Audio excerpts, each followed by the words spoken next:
हाय, कैसे हैं आप सब। मुझे पूरी उम्मीद है आप सब अपने घरों में अच्छे होंगे। तो जैसे कि आपने टाइटल में देख ही लिया होगा कि आज मैं इंग्लिश ग्रामर में डू डज बारे समझाने वाली हूँ। और जैसे कि दोस्तों, अगर आपने मेरी पहली 2 वीडियोस देखी हैं तो आप समझ गए होंगे कि मैंने एक इंग्लिश ग्रामर सीरीज़ शुरू की है, जिसमें मैं आपको एक वीडियो में रूल समझाती हूँ और दूसरी में एग्जाम्पल्स करवाती हूँ। ओके दोस्तों, तो आज का मेरा जो टाइटल है वो है डू डिड डज। मैं समझाऊंगी इसके रूल्स और कैसे प्रेजेंट करते हैं हम इनको। ओके, तो चलो लेट्स स्टार्ट।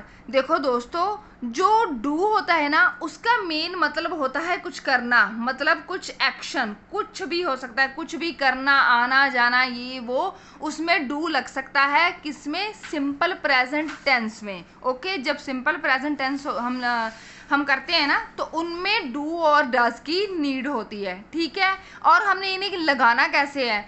जब मैंने पिछली 2 वीडियोस में सिंगुलर और प्लूरल के बारे में पूरी तरह डेफिनेशन डिटेल में आपको दी हुई है, तो उसमें मैंने बताया है कि जब सेंटेंस का सब्जेक्ट प्लूरल हो तो फिर ईएस नहीं लगाते, वर्ब की फॉर्म जो होती है ऐसे की ऐसे लग जाती है।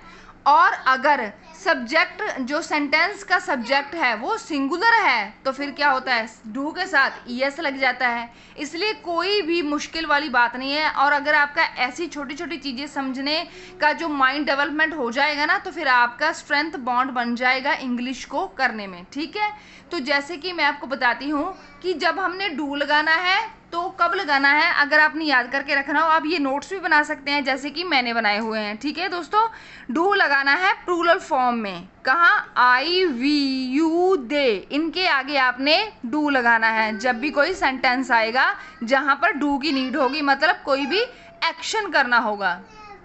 अंबर कीप क्वाइट।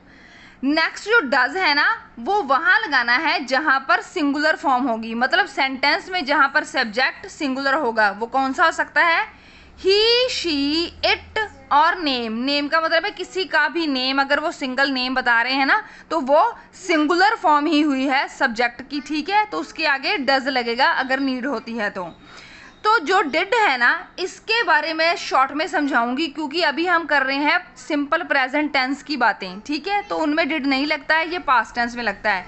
बट मैंने डिड सिर्फ इसलिए लिखा है इसके साथ कि आपको ये ना लगे कि डिड का अब क्या फंडा है, तो साथ ही में समझ लो, कोई बड़ी बात नहीं है कि ये सिंगुलर और प्लूरल दोनों के साथ ही लग जाता है जब यूज्ड इन पास्ट टेंस। जब पास्ट टेंस होता है तो ये बोथ में ही यूज हो जाता है, इसकी कोई बड़ी बात नहीं है। बट इसे डिटेल में मैं नेक्स्ट पास्ट टेंस में ही समझाऊंगी। ओके दोस्तों, तो नेक्स्ट क्या है, मैंने कुछ एग्जांपल्स रखी हैं जैसे कि आपको समझ लग सके कि हम डू डिड डन कब लगाते हैं। ओके, तो यहाँ पर पहला जो सेंटेंस मैंने लिखा है, he does nothing all day. मतलब मैंने कहा था ना, कोई भी एक्शन है जब हम करते हैं तो तब हम डू लगाते हैं। वो कुछ नहीं करता है सारा दिन, क्योंकि यहाँ पर जो सब्जेक्ट था वो सिंगुलर था, इसलिए हमने डू के साथ ई एस लगाया है। क्या लगाया है? E S. इसलिए हमने डू के साथ ई एस लगाया है। नथिंग का मतलब होता है कुछ नहीं, ऑल सारा, डे दिन, सारा दिन वो कुछ नहीं करता, सिंगुलर था सब्जेक्ट और हमने डू लगाना ही था, करने वाला एक्शन आया है कुछ, तो साथ में ई एस लगा दिया। तो नेक्स्ट सेंटेंस देखो दोस्तों, नेक्स्ट सेंटेंस जो है वो है I do all household work.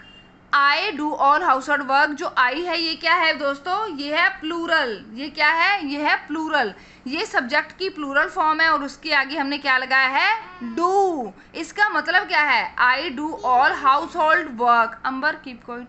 House hold का मतलब होता है घर के सारे काम। मैं घर के सारे काम करती हूँ, मैं घर के सारे काम करती हूँ। और जो मैं है वो रूल्स के अकॉर्डिंग तो वो होता है प्लूरल, लेकिन हमें उसका जो काम है ना वो भी हमें प्लूरल ही करना होता है। रूल्स में कई बार से सिंगुलर लिख देते हैं, बट हमने इसका काम हमेशा प्लूरल वाला ही रखा है। I do all household work, ये क्या है? सब्जेक्ट की प्लूरल फॉर्म बनती है जब हम सेंटेंस बनाते हैं, मतलब आई। ठीक है, तो उसके आगे डू ही लगना है। I do all household work. Next एक और देख लीजिए, Sita does exercise daily. Sita जो है, अब सीता क्या है? सीता एक नेम है और ये नेम भी सिंगुलर होता है, जैसे कि मैंने आपको ऊपर समझाया ही था कि ही, शी, इट, नेम सब सिंगुलर हैं। तो सीता सिंगुलर है, इसलिए Sita does exercise daily. Sita क्या करती है? एक्सरसाइज डेली मतलब रोज, वो रोज एक्सरसाइज करती है। सीता सिंगुलर है इसलिए डू के साथ ईएस लग गया। बस दोस्तों इनका इतना ही काम होता है, कोई ज़्यादा बड़ी मुश्किल नहीं होती है। और मुझे पूरी उम्मीद है कि यहाँ तक की सीरीज तक आपको सारा कुछ समझ आया होगा। अब नेक्स्ट मैंने जो वीडियो लेके आनी है उसमें मैंने सिंपल प्रेजेंट टेंस की प्रैक्टिस करवानी है, जो कि बहुत ही अच्छी तरह से आपने समझ लेनी है, क्योंकि तीनों ही वीडियोस जो मैं अब तक बना चुकी हूँ उनमें पूरी तरह से रूल्स डिस्कस हो चुके हैं सिंपल प्रेजेंट टेंस के। तो अगर आपको मेरी वीडियो पसंद आई हो तो प्लीज़ डू सब्सक्राइब और इसे शेयर भी जरूर करें। Thank you.